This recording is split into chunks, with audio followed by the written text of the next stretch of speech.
Lalo pa tayong ma-equip, no? Kasi actually talagang marami pa tayong dapat anihin, ano? At marami pang mga taong makakakilala sa kanila, sa Panginoon. So napaganda po yung mga ganong opportunity, no? Na tawag dito, na dapat nating puntahan, no? At i-attend, no? Para lalo po tayong maging mainit sa paglilingkod sa Panginoon. Amen? Ang video pa yan. Parang na ano ako dyan, ano? Amen? So parang handa na ba po ba tayo, mga kapatid? Prepare po ba tayo sa hapong ito? Ayan, gusto ko sa Lot GM Kasiwa dahil mainit ang mga Kristiyano rito. Amen? Alam niyo po, ang ating Lot GM Tokyo, meron po kaming sinisimulan ngayon na evangelism. Street evangelism, 80 to 80. Lahat po yan, house to house. Ni-start po namin yan. Ano? So, napaganda po yung ginagawa ng Lord dahil napansin namin, nung nag-start po itong Lot GM natin, gusto ko lang mag-report sa inyo, no? Para kita niyo kung anong ginagawa ng Lord sa ating Lot GM family, sa pangkalahatan. Ano? Na nung nag-start po ang Lot GM natin sa Tokyo, nag-start po ito ng 15. Pero ngayon, hallelujah, mayroon na tayong 16. Mayroon na po tayong 30. Ayan, ano. Pero alam niyo po ang mga Kristiyano, kasi kumisan ang church kasi kumisan fluctuating, ano. Kuminsan andyan sila, kuminsan wala sila. So kailangan talaga natin kumbaga, kung meron tayong mga siling labuyo, no, nilalagyan talaga ng sili sa kanilang puwet para mag-iinit ang mga Kristiyano, no. Ganyan kasi ang Christian, ano, kinakailangan talagang pinupost po, no. So, yun po ang ginagawa ng Lord ngayon sa Lot GM Tokyo natin, ano. Yung thank you po sa prayer natin, last Tuesday, pinagpipray natin yung mga gawain natin. Yan po ang ginagawa ng Lord, ano. Yung pag mayroon pong mga ganyang opportunity na mga training, attend tayo.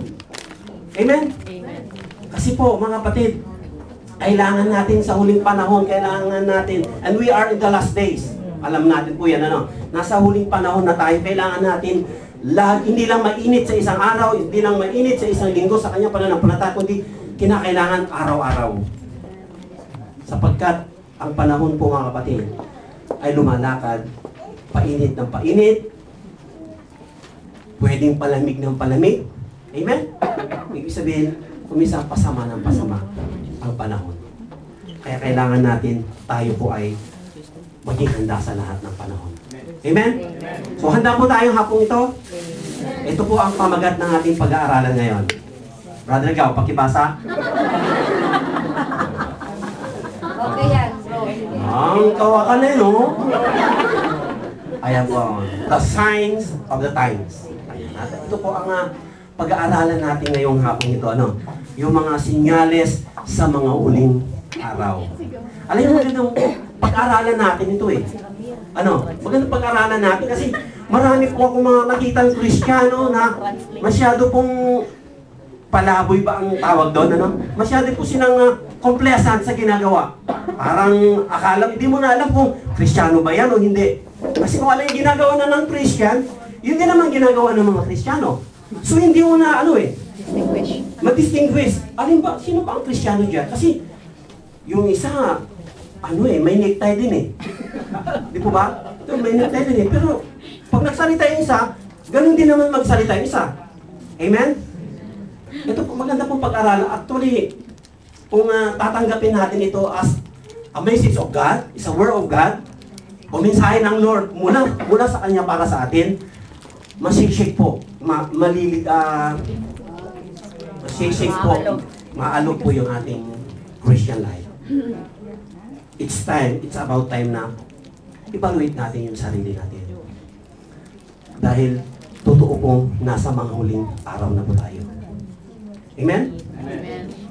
Actually, hindi po bago ang salitang the sign of the times o mga huling araw. Pag sinabi natin end times, ito na po yung the coming of the Lord, no? Yung muling pagbabalik ng ating Panginoon. Ang gandang matutunan natin ito maaring hindi ko maibigay yung kalahatan nito dahil hindi naman tayo eschatology, no? Hindi naman tayo talaga theologian na nag-aral pa ng Bible school, pero mayroon po tayong Biblia, no? Siyempre, meron pa tayong mga training, may mga pinag-aralan tayo, meron, alam natin yung principle o prinsipyo po sa pag-aaral ng salita ng Diyos. So, hindi na natin kailangan pa yung eschatology, no? Meron na tayong matutunan.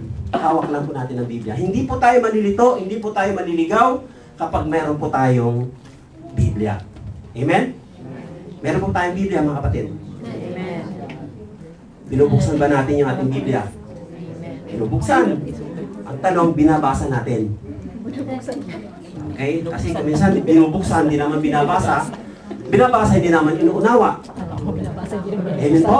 Ganun po yun eh. So kapag meron tayo nito, hindi po tayo malilito. Kasi ang Biblia pala, ang Biblia po ay authority na to eh. Siya lang po ang maaaring mag-claim na is authority, hindi po maaaring magkamali. Amen po? Hindi pwede maaaring magkamali ito. Maaaring ang yung nagtuturo o yung nagbabasa ang siya magkakamali, pero yung nilalaman nito, hindi po maaaring magkamali. Amen? So, mahalaga po mayroon po tayong Biblia. Amen? Meron po tayong Biblia.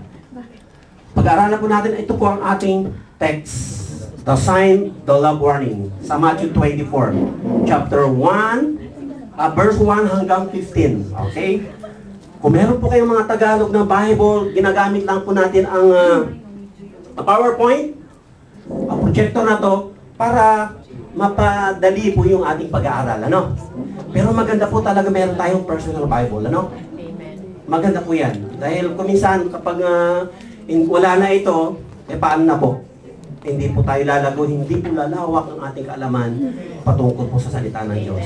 Amen po? So, buksan po natin. Ayan, sa Matthew 24 verse 1 hanggang 14. Jesus left the temple and was walking away when his disciple came up to him to call his attention to his buildings, to each building. Do you see all these things? He asked. I tell you the truth, no one stone here will be left on another. Everyone will be thrown away. As Jesus was sitting on the Mount of Olives, the disciple came to him privately. Tell us, they said, when this happened, when will this happen? And what will be the sign of your coming, of the end of the age? Jesus answered, Watch out that no one deceives you. For many will come in my name, claiming I am the Christ, and will deceive many. You will hear of wars and rumors of wars, but see to it that you are not alarmed. Such things must happen, but the end is still to come. Nation will rise against nation, and kingdom against kingdom. There will be famines and earthquakes in various places. All these are the beginning of birth pains, or pangs sa other translation. Then you will be handed over the persecuted and put to death, and you will be hated by all nations because of me. At that time, many will turn away from the faith and will be betrayed and hated each other. And many false prophets will appear and deceive many people. Because of the increase of the wickedness, the love of most will grow cold. But he who stands firm to the end will be saved. Verse 14 and 15, and in this gospel of the kingdom will be preached, and the whole world as testimony to all nations, and then the end will come. So when you see standing in the holy place, the abominations that causes desolation,